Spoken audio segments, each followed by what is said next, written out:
Welcome, and thanks for coming to our talk today. I'm John Strunk, and today I and my co-presenters, Parul Singh and Ryan Cook, will be talking about data mobility in Kubernetes using the VolSync operator. Whether you're responsible for a single app or an entire Kubernetes fleet, it's critical to be able to easily move applications between clusters. Multi-cluster management tools and GitOps-based workflows make it easy to assign and reassign apps to clusters, whether for disaster recovery or just cost and performance optimization. Well, easy that is, unless your apps are stateful. Multi-cluster workflows are great at managing and deploying kubeyamls, but they do little for persistent data. One of the main ways data is moved between clusters today is using the traditional technique of relying on individual storage vendors. Using storage-based replication has been the go-to for DR in legacy environments, but it's not well suited to Kubernetes. Kube clusters are deployed across a varied set of infrastructure and resource environments. Since storage-based replication typically requires the same underlying storage on both sides, that leads to inefficiencies. It should be possible to use the storage that's best suited for each environment, whether bare metal, cloud, or edge. Additionally, there are more reasons to move or replicate data than just DR, so the methods of replication need to be flexible as well.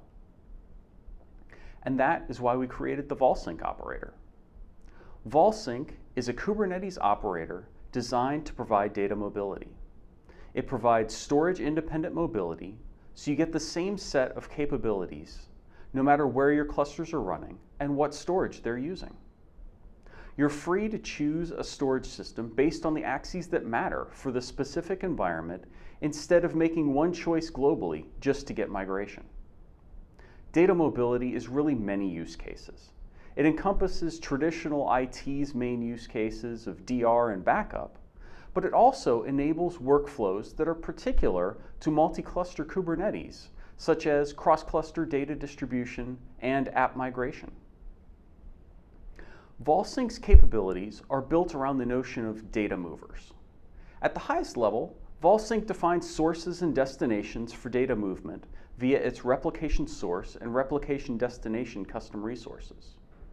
These CRs define common items such as which data to replicate and how often. Below that, actual data transfer is handled by a set of data movers that are tailored to different uses. There's an rsync-based mover for one-to-one replication, such as application migration or disaster recovery. The rclone-based mover supports one-to-many data distribution for things like sending data to a set of edge clusters. And the Rustic mover supports creating simple backups of persistent data to complement GitOps workflows. Following up on that overview, we have 3 quick demos showing some of the capabilities of VolSync. I'll start by showing application migration using the rsync mover. Then Parul will follow that up with a demo of the rclone mover for data distribution. And Ryan will finish up by showing how the Rustic mover provides PV backups. In the first demo, we're going to show how VolSync can be used to migrate a stateful application between clusters. Here, we have an application running on a primary site, and we want to move it to the secondary. To move the data, we have the VolSync operator deployed in both clusters. When we deploy a replication destination object, the operator picks this up and creates the resources necessary to accept the incoming data, such as a temporary volume, a pod to accept the data, and a service to provide a connection endpoint. On the source side, we deploy a replication source object, pointing to the data that we want to replicate. The operator uses this information to create a clone of the source PVC and start up a transfer pod to connect to the destination. Once all the data has been sent, the destination creates a snapshot of the volume to preserve a point-in-time record of the data. Subsequent synchronization iterations just send updates and generate new snapshots. When the time comes to actually move our application, The latest snapshot on the destination is used to create a PVC for the application. Now that we've seen a description of how it works, let's see it in action. This is a quick demo showing how VolSync can be used to migrate an application between two clusters. So the first thing that we're going to do is deploy a simple wiki application onto a kind cluster that I have running here on my laptop. So we'll create a namespace for it, and then we will apply the manifests to launch the wiki. All right, let's watch it spin up. So what we have here is a deployment for the wiki, and it has a persistent volume claim to handle its persistent state. Excellent. Now that the wiki is ready, we can access it. So we'll set up port forwarding so that we can get to the web endpoint and hop over to Firefox and access it. Okay, so here we have a blank wiki. Let's add a page. So here we can put some content onto the main page, and there it is. All right, now let's get to work at migrating this over to a different cluster. So the first thing that we're going to do is set up replication of that persistent state over to our other cluster. So in order to do that, I'm going to start by creating a config file for VolSync. The details on this are in the documentation. And now we'll tell VolSync to start that replication after we create a namespace for it over on our destination cluster. And we're replicating, in this case, from a kind cluster on my laptop to a Kubernetes cluster that's running in AWS. And what we see here is VolSync is creating a replication destination over on the destination cluster, waiting for the operator to populate the keys and endpoint address, and then it's going to copy that back over to our local kind cluster to set up the replication. And if we look at what we now have on our source cluster, what we can see here is that we have a replication source object. And as a result of that, the VolSync operator has cloned the wiki's persistent data and has started a pod up here to replicate over to our destination cluster. Now, taking a look at the destination cluster, we'll see some corresponding objects over there.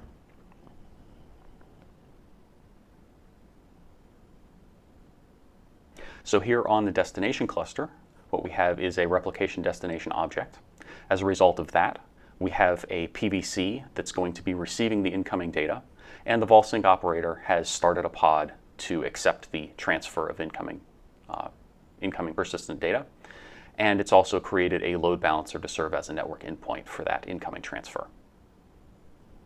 Okay, now that we have a synchronization that has completed from the source over here to our destination cluster, we can see that we have a volume snapshot over here, and that is holding a point-in-time copy of the data that was replicated from our source cluster. And in the future, we'll use that to spawn our wiki over here on the destination cluster. All right, so now that we've got that, let's actually go ahead and migrate our application. So the first thing that we're going to do is we're going to quiesce our wiki application by scaling that deployment down to 0. And let's watch everything shut down here. So we see that our wiki pod just disappeared. So everything is shut down, and we can tell VolSync to proceed with the final synchronization. So this is going to run one last synchronization iteration to make sure that all of the final data makes it over to our destination cluster. And now that that's done, the other thing that VolSync did for us was it took that most recent snapshot on the destination cluster and turned it into a PVC for us so that we can use that in order to spin up our wiki over on the destination cluster. And so what we're going to do is use that PVC name and adjust our manifests so that the wiki uses that PVC whenever it spins up. And then we will apply those manifests to the destination cluster.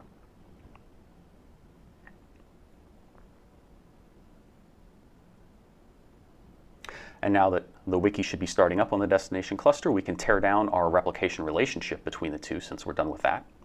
and let's watch everything start up. All right, so what we see here is that VolSync is still cleaning up a little bit. So it is terminating its transfer pod on the destination cluster, as well as getting rid of its temporary PVC. And we see that the wiki is starting up. Here's its deployment, and it is using the PVC that VolSync created for us.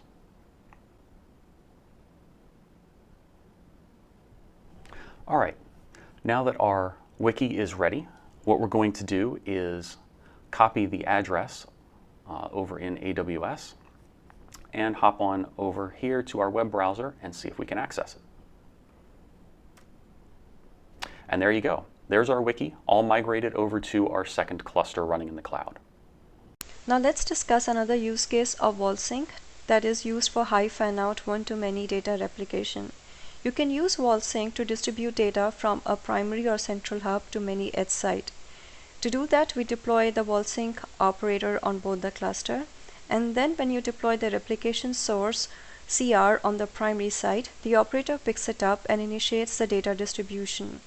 It first creates a point-in-time copy or snapshot of the source PVC and uses a temporary volume to move that data.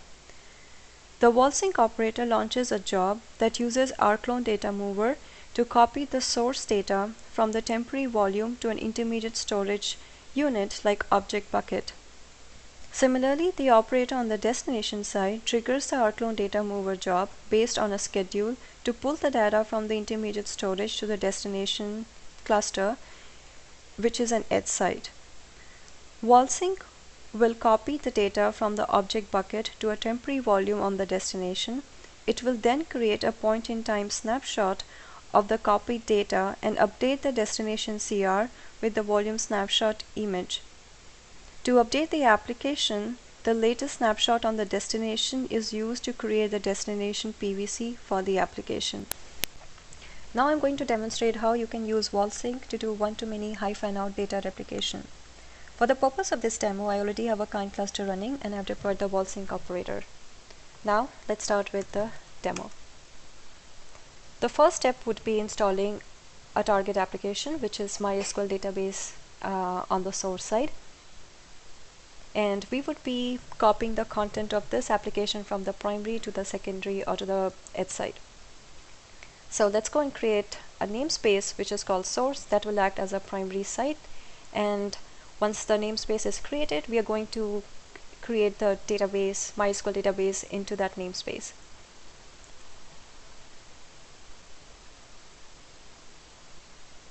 So as you can see that the MySQL is up and running and it uses this volume to store its content.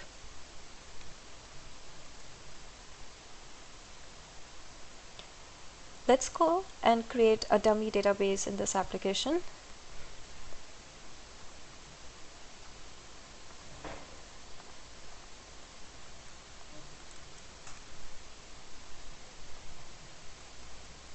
Now I'm going to create a dummy database called synced, and when this replication is finished, we will verify that this dummy database is also present on the edge site. And if it's present, that means that VolSync was able to do the data replication successfully.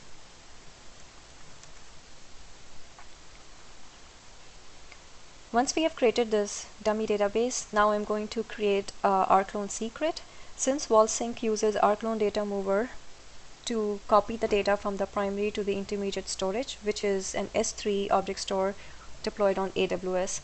So I have the rclone secret. Now I am going to create or deploy the replication source CR.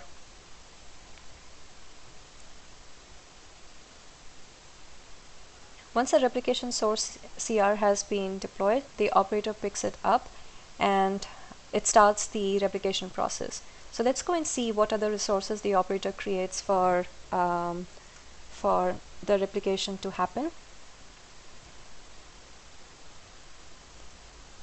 So the operator creates a job pod that what it does is copies the content of this volume, which is our target application volume, onto this temporary volume created by the operator, and then it copies the content of the temporary volume onto the intermediate storage unit, which is S3 in our case, using the rclone secret we created previously. So the second step would be to initiate the replication process on the destination side. And to do that, first we need to create the destination namespace. We are calling it at dest.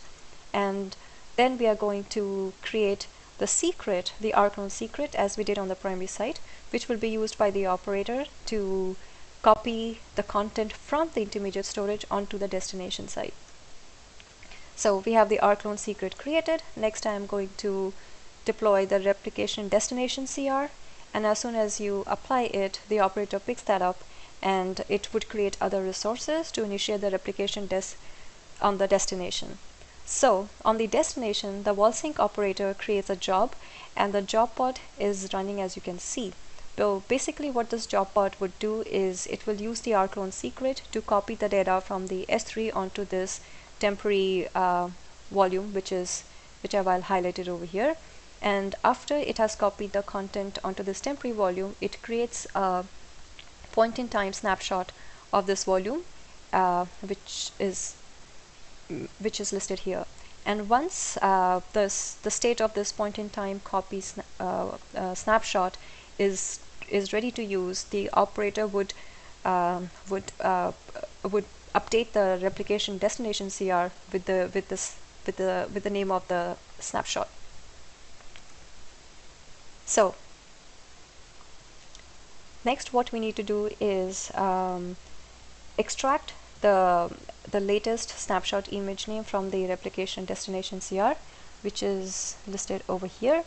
And to finish this replication, we need to create the MySQL database application on the destination side, and ensure that the PVC that is created for this application is mirrored from this snapshot image. So the last step would be updating the destination application with the latest snapshot image.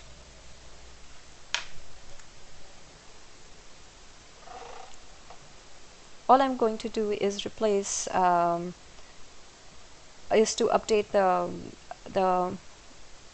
PVC YAML so that the destination application, database application, creates its PVC from this volume snapshot name. And now I'm going to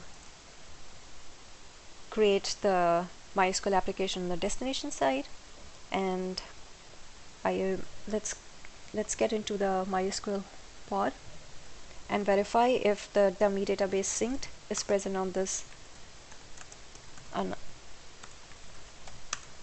As you can see that the MySQL application on the edge side, on the destination, also has the dummy database that we created on the primary side.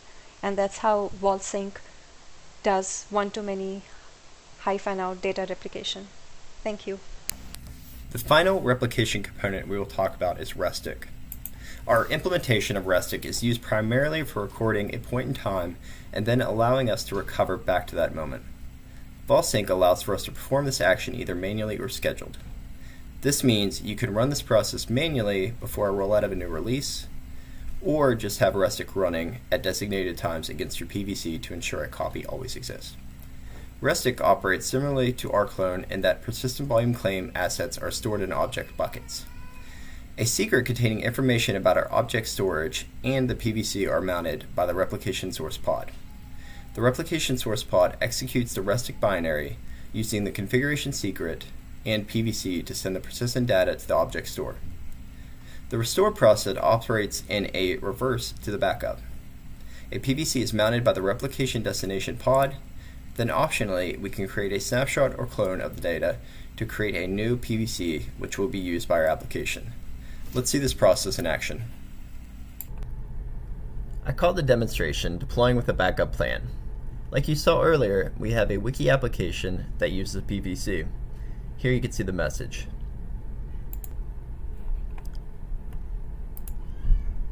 And you could also see that our replication source has been defined, and it is currently backing up our DocuWiki application.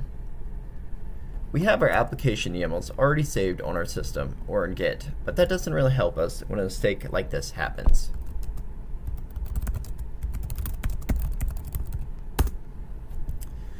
So I accidentally just deleted our application, which has our persistent data, volume snapshots. So this is a bad thing. The good news is that I can redeploy my application, but the bad news is I'm not going to have application data.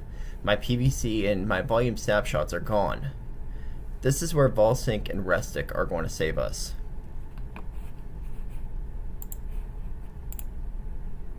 To recover from this, first, we're going to deploy our namespace.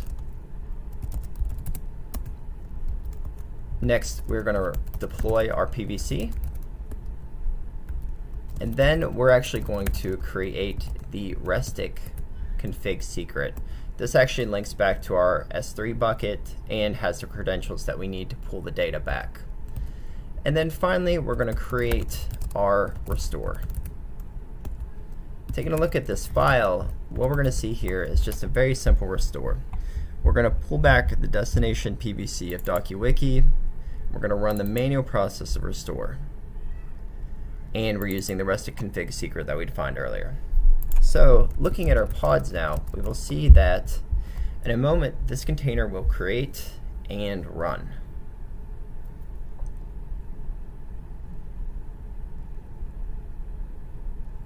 So just like that, our container ran the Rustic process and populated our PVC.